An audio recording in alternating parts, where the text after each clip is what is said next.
Halo, assalamualaikum. Bertemu lagi dengan saya di channel Ika Muslikaton.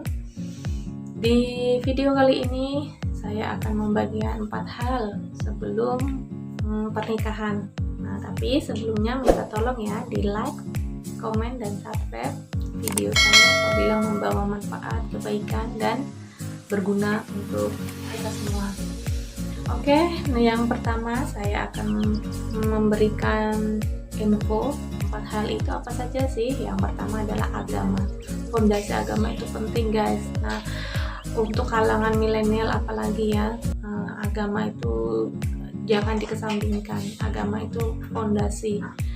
Baik buruknya kita itu tergantung dengan pengamalan agama yang kita imani, guys. Nah, kalau kita sudah jauh besar, nah tetapi kalau agama itu dikedepankan, masalah sebesar apapun insya Allah bisa terselesaikan. Karena apa? Karena kita takut akan Allah, nah akan adanya Tuhan di dalam iman kita. Kemudian yang kedua adalah kita harus merdeka. Merdeka dalam artian apa? Nah, kita harus merdeka dari pendidikan kita. Kita juga harus merdeka dalam pekerjaan kita. Kita juga harus merdeka dalam pergaulan kita. Nah, contohnya kalau misalnya kita merdeka dalam pendidikan kita selesaikan dulu pendidikan kita. Akademis itu memang bukan jaminan untuk masa depan yang baik. Setidaknya akademis yang bagus, yang proporsional, yaitu adalah untuk membuka pola pikir manusia dalam menghadapi problematika di dunia ini. Nah, kemudian merdeka dalam pergaulan. Nah, pergaulan itu juga sangat bisa membuat nanti kalau sudah menikah itu bisa menjadikan kebosanan apabila kita belum merdeka dalam pergaulan. Contoh dalam tingkatan SD kita kurang bergaul, SMP, SMA, bahkan saat kuliah kita tidak pernah bergaul dengan teman yang banyak. Nah, itu juga berpengaruh dalam pola pikir kita menghadapi permasalahan di rumah tangga. Karena apa? Dengan pergaulan yang merdeka inilah kita bisa belajar karakter manusia, karakter teman. Nah, bisa diterapkan lagi juga di dalam rumah tangga kita.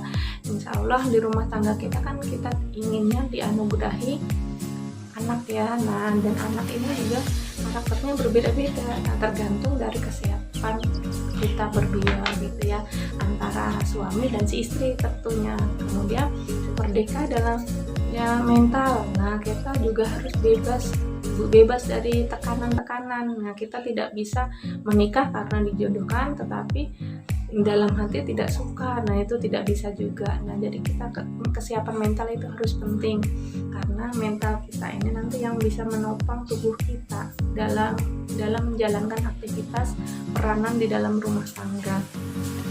Apabila mental kita ini tadi sudah tidak kondusif, tidak terbebaskan, nah ini jadi masalah. Akhirnya apa? Nanti sedikit ada salah komunikasi dalam rumah tangga, akhirnya apa?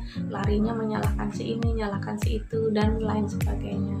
Kemudian yang keempat adalah adanya cinta. Nah, cinta di dalam rumah tangga itu juga sangat penting. Nah, dan dalam cinta, nah di dalam cinta juga itulah yang membuat rumah tangga menjadi harmonis. Karena apa? Kekuatan cinta itu sangat luar biasa ya. Nah, cinta itu sendiri juga bisa redup, kadang-kadang bisa naik. Nah, bagaimana menaikkan cinta itu kembali di dalam keluarga kita, itu tergantung dari perasaan dan pikiran kita sendiri. Apabila pikiran dan perasaan kita merasa dewasa dalam pola pikir kita, insya Allah masalah sebesar apapun kita bisa hadapi bersama. Tetapi kalau pikiran kita, perasaan kita, dan kedewasaan mental kita belum stabil, nah ini bisa berpengaruh. Akhirnya apa? Yang terjadi adalah cekcokan yang terus di dalam rumah tangga. Karena di dalam pernikahan itu kita tidak mengharapkan adanya perceraian kan, kalau bisa gitu ya. Jadi selama hampir 20 tahun ini lika-liku perjalanan di dalam rumah tangga, insya Allah sudah saya kenyang ya. Oke, itu dulu pelajaran atau informasi dengan 4 hal sebelum pernikahan yang harus saya bagikan. Semoga bermanfaat ya. Assalamualaikum.